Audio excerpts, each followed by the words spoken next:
नमस्कार दोस्तों, आइए सुनते हैं हिंदी भाषा की प्रख्यात प्रवासी भारतीय लेखिका डॉक्टर पुष्पा सक्सेना द्वारा लिखी हुई कहानी मुट्ठी भर खुशी। तो आइए कहानी शुरू करते हैं। मम्मी और पापा में आज सुबह से फिर ठन गई है। दोनों का अहम हमेशा आड़े आ जाता है। पापा फिर रजनी आंटी के घर 5 दिन रहकर आए हैं। पापा का आक्रोश भरा स्वर जोर से सुनाई पड़ रहा है। जाऊंगा, 1000 बार जाऊंगा। मैंने कोई पाप नहीं किया है। मेरे अपने हैं वे। यहाँ तो गैरों को गले लगाया जा रहा है। जब से पापा आए हैं मम्मी आहत हैं। विवाह के 15 वर्षों बाद भी उनकी स्थिति में जरा सा भी परिवर्तन नहीं आया है। रजनी आंटी ने मम्मी का 1000 बार अपमान किया है। जानबूझकर मम्मी की उपेक्षा की है, हमें तिरस्कृत किया है। मम्मी की उपेक्षा और अपमान एक बार पापा ने महसूस कर कहा भी था, ठीक है अब रजनी से कोई नाता नहीं रखूंगा। कितनी ढेर सारी खुशी और आश्वस्ति मम्मी के मुख पर छलक आई थी। पूरे दिन उमंगती गीत गुनगुनाती रही थी, पर उस आश्वासन के बाद भी पापा क्यों रजनी आंटी के पास जाते रहे? पापा ने अपनी प्रॉमिस क्यों तोड़ी? उनके वहां जाने से मम्मी का मुख कुम्हला गया। कितनी असहाय दिखती है मम्मी। मम्मी के बेडरूम से उनकी सिसकियां सुनाई पड़ रही हैं। भयभीत रेखा जागकर भी बिस्तर में दुबकी हुई है। नन्ही सी रेखा मुझ पर कितनी निर्भर हो गई है।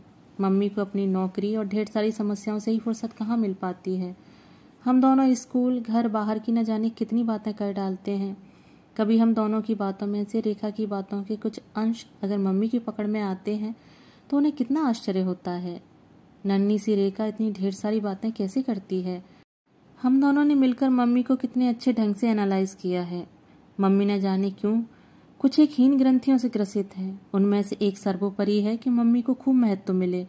शायद पापा से मिली उपेक्षा ने इस ग्रंथि को और भी दृढ़ कर दिया है। मम्मी हमेशा कहती हैं पापा ने व्यर्थ ही विवाह किया, उन्हें पत्नी की आवश्यकता ही नहीं थी। मम्मी के अनुसार पापा पर रजनी आंटी इस तरह हावी रही कि उन्होंने हर बात में मम्मी को रजनी आंटी से ही तौला। कई बातों में मम्मी रजनी आंटी से भारी पड़ती थी, पर पापा ने कभी जानने की कोशिश ही नहीं की थी। मम्मी बताती हैं बाबा भी दादी की सदैव अवहेलना करते थे। इस बात के लिए पापा बाबा के प्रति कभी सदैव न हो सके थे। फिर अपने जीवन में पापा वही भूल क्यों दोहरा रहे हैं? चाचा ताऊ जी ने शायद इसीलिए अपनी पत्नियों को आवश्यकता से अधिक महत्व दिया, पर मम्मी को वह आदर स्नेह पापा से कभी क्यों नहीं मिल सका? मम्मी पापा जब खुश रहते हैं घर स्वर्ग लगता है, पर कांच कब चटक जाए का भय हमेशा मुझ पर हावी रहता है। छुट्टियों में मम्मी ने कश्मीर जाने का प्रोग्राम बनाना चाहा था, पर मैं टाल गई थी। कारण जान मम्मी का मुख घने अवसाद से काला पड़ गया था। वहां जाकर भी तुम्हारा और पापा का झगड़ा होगा। उस समय उदास मम्मी पर कितना तरस आया था, मानो हम भी उन्हें अपराधी करार दे गए थे। पापा की उपेक्षा का जहर मम्मी पीती रही हैं। मम्मी कहती हैं कुछ पाने के लिए बहुत कुछ खोना पड़ता है, छोड़ना पड़ता है। मम्मी अपना अतीत अपना सब कुछ छोड़कर पापा को चाहती थी, पर पापा क्यों मम्मी की पकड़ से हमेशा बाहर रहे? न जाने कितनी बार मम्मी हमारे सामने रो पड़ी। इन्हें मैं कभी नहीं पा सकूंगी। अपना सब कुछ देकर कुछ भी नहीं पा सकी। एकदम रीति रह गई हूं मैं। मम्मी ने जब भी पापा के अन्याय का विरोध करना चाहा, पापा ने मम्मी से बात करना बंद कर दिया। पापा का तिरस्कार मम्मी के रक्त में बहता है। मम्मी दिल से बहुत उदार हैं। कोई जरा सा भी उनके लिए करे मम्मी अपने प्राण देने को तत्पर हैं। पापा भी बहुत उदार हैं, पर न जाने क्यों मम्मी के प्रति पापा सदैव अनुदार रहे। मम्मी को पापा का न्याय नहीं मिल सका। मम्मी को-एड कॉलेज में पढ़ी थी। अपने समय की बेहद स्मार्ट मेधावी छात्रा थी। रजनी आंटी ने मम्मी को देखते ही पापा से कहा था, बहुत तेज है, तुम्हें तो बेच खाएगी। तनिक इतराकर हल्की मुस्कान ला और भी जोड़ा था, वह तो हम ही थे, इस आसानी से तुम्हारे बहकावे में आ गए। ये तो पूरा घाघ दिखती है। शायद उसी दिन पापा ने गांठ बांध ली थी। मम्मी को अंगूठे तले धर रजनी आंटी को अपने पुरुषत्व से परिचित करा देंगे। विवाह के बाद घर में सबको मक्खन ब्रेड मिलती, पर मम्मी को रात की रोटी अचार के साथ दी जाती। चतुर दादी को पापा का रुख जो पता लग गया था। माँ के घर मम्मी ने कभी बासी रोटी चखी भी न थी। न जाने कितने आंसुओं के साथ बासी रोटी गले से नीचे उतारती थी मम्मी। मम्मी एक बार अस्वस्थ थी। स्थिति की गंभीरता देख डॉक्टर ने उन्हें एडमिट कर लिया था। पूरा दिन उपवास में बिता मम्मी संध्या को पापा के पहुंचने की राह तकती रही थी। संध्या को पापा के स्थान पर उन्हें लाने पापा का चपरासी पहुंचा था। घर पहुंच पता लगा था रजनी आंटी कुछ अस्वस्थ थी, अतः पापा उन्हें कार से शहर के किसी विशेषज्ञ डॉक्टर के पास ले गए थे। पता नहीं उसी दिन मम्मी अपने को समाप्त क्यों नहीं कर सकी थी। कर्तव्य पालन की भावना मम्मी में कूट कूट कर भरी हुई थी। अपने ऊपर खर्च उन्हें अपव्यय प्रतीत होता था। रिक्शे में पैसे व्यर्थ न जाएं की भावना से स्कूल पैदल जाती थी। मेरे जन्म के बाद मम्मी को भूखे रहना पड़ता था। बच्ची है, स्कूल में भूख लगती है। मम्मी पापा से भयवश यह भी नहीं कह पाती थी कि उन्हें मेरा भी तो पेट भरना था। बासी रोटी खा पूरे दिन भूखी रह शिशु का पेट कैसे भर सकेंगी। मम्मी को अपना वेतन रखने का भी अधिकार नहीं था। एक बार साहस कर अपने वेतन में से 50 रुपए धर मम्मी अपना वेतन नहीं देंगी तो घर का खर्च कैसे चलेगा।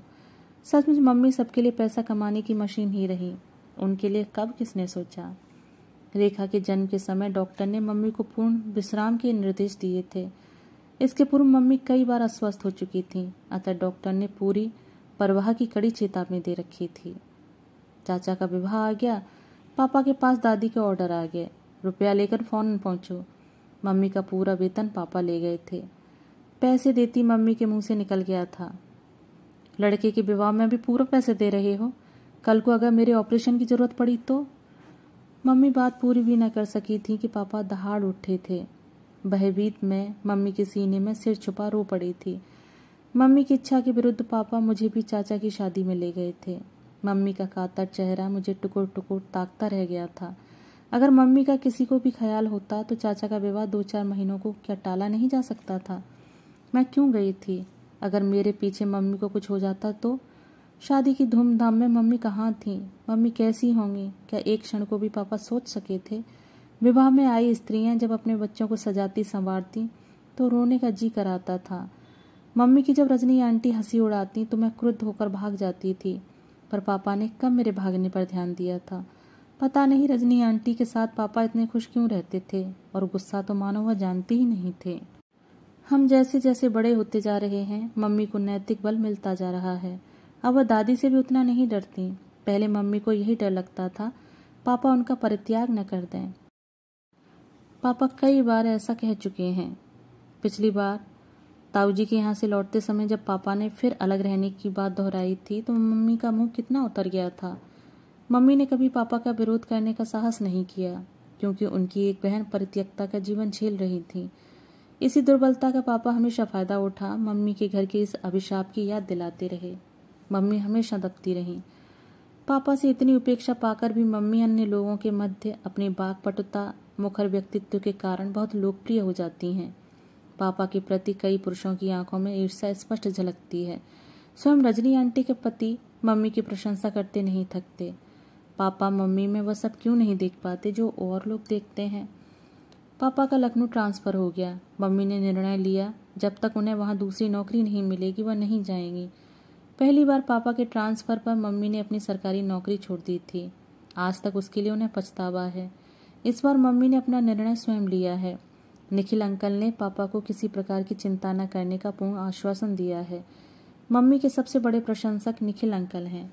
पापा के जाने के बाद से निखिल अंकल का घर पर आना जाना बढ़ता ही जा रहा है।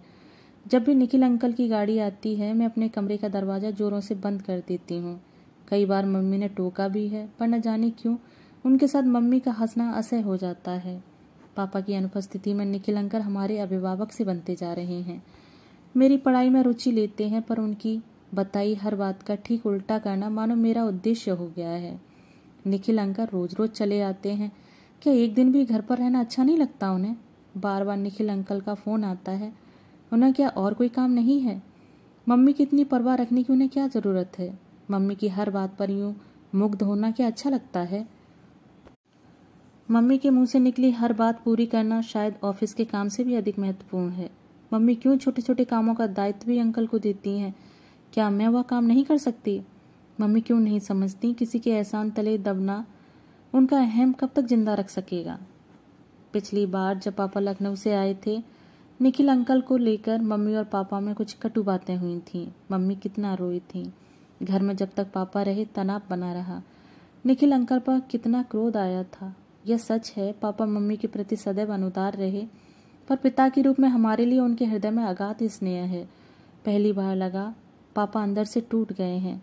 ऊपर से वह मम्मी को डांटते रहे, क्रोध करते रहे, पर स्वयं कहीं गहराई में वह बहुत आहत थे। क्या मम्मी ने अपनी उपेक्षा का प्रतिशोध लिया है?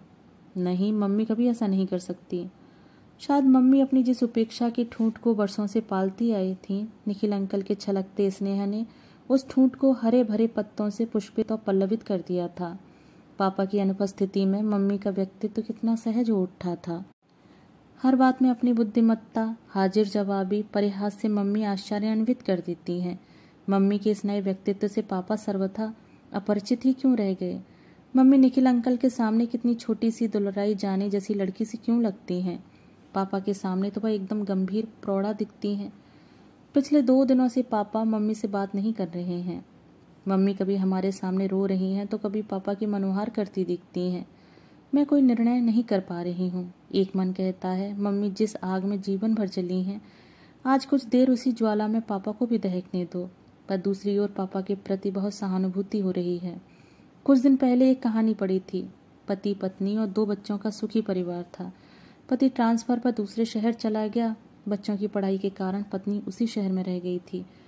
पति के घर आने के दिन पत्नी और बच्चे दरवाजे पर प्रतीक्षा में दृष्टि निबद्ध किए रहते। हर आहट पर कान सतर्क हो जाते। धीरे धीरे प्रतीक्षा में उत्सुकता के स्थान पर उदासीनता आती गई। पत्नी को शायद प्रेमी मिल गया था और बच्चे अपने में मस्त हो गए थे। न जाने क्यों यह कहानी पढ़ते ही मैं भयभीत हो गई थी। कहानी सुन मम्मी उपेक्षा से हंस देती, पर क्या मम्मी अब भी पापा की उतनी ही उत्सुकता से प्रतीक्षा करती थी? हर झगड़े में पापा मम्मी पर सदैव हावी रहे। सदा अपने प्रति किए गए अन्याय की दुहाई देने वाली मम्मी इस बार न जाने क्यों मौन है। पापा की हर बात में निखिल अंकल को ले तीखे व्यंग हैं। निखिल अंकल का घर आना एकदम बंद हो गया है। मम्मी से पूछने पर कोई उत्तर नहीं मिला। पापा ने निखिल अंकल के लिए जिन शब्दों का प्रयोग किया उससे मन गहरी विरक्ति से भर गया। पापा की अनुपस्थिति में हमारी बीमारी, कठिनाइयों में अंकल ने जो कुछ किया है वह यूं आसानी से अस्वीकार कर पाना मम्मी को कठिन है। मम्मी क्यों अंकल पर इतना निर्भर हो गई थी? मेरी परीक्षाएं सर पर आ पहुंची हैं। मन इस तरह उलझा है कि ध्यान केंद्रित करना मुश्किल है। मम्मी क्यों इतनी भावुक, इतनी कल्पनाशील हैं? क्यों उन्होंने ढेर सारे सपने देखे थे जीवन की वास्तविकता झेलने के लिए? काश मम्मी व्यवहारिक बन पाती। मम्मी हमसे कहती हैं सेंटिमेंटल होना मूर्खता है। किसी को भी आवश्यकता से अधिक अपनत्व देना या लेना मूर्खता है। फिर अपने जीवन में मम्मी यही गलती क्यों करती रहीं? मम्मी शायद चुप हो गई हैं। पापा रामू को चाय लाने को पुकार रहे हैं। बेडरूम से निकलकर मम्मी किचन में गई हैं। कुछ भी होने पर मम्मी पापा की पसंद, उनकी आवश्यकता कभी नहीं भूल सकती। शायद दोपहर तक पापा और मम्मी में संधि हो जाएगी और जब हम दोपहर में स्कूल से वापस लौटेंगे मम्मी खिले मुख से हमें बताएंगी पापा ने अपनी गलती मान ली है। अब वह रजनी आंटी के घर कभी नहीं जाएंगे। उन्होंने वादा किया है। बस इस छोटी सी खुशी को मुट्ठी में दबाए मम्मी उल्लसित मन से शाम को पिक्चर और रात में बाहर डिनर का प्रोग्राम बना डालेंगी। हम सब बहुत उत्साह से एक अत्यंत सुखी परिवार के रूप में बाहर जाएंगे। पर मम्मी पापा नहीं जानते। रेखा और मेरा हृदय धड़कता रहता है। न जाने कब कांच चटक जाए, न जाने किस पल यह सुख स्वप्न टूट जाएगा और हम दोनों सहमे सिमटे फिर कभी मुट्ठी भर खुशी पाने की प्रतीक्षा में अपने कमरे में दुबक जाएंगे। दोस्तों, अभी आप सुन रहे थे डॉक्टर पुष्पा सक्सेना द्वारा लिखी हुई कहानी मुट्ठी भर खुशी। दोस्तों, कहानी आपको कैसी लगी? कहानी के विषय में अपने विचार कमेंट बॉक्स में साझा जरूर कीजिएगा। धन्यवाद।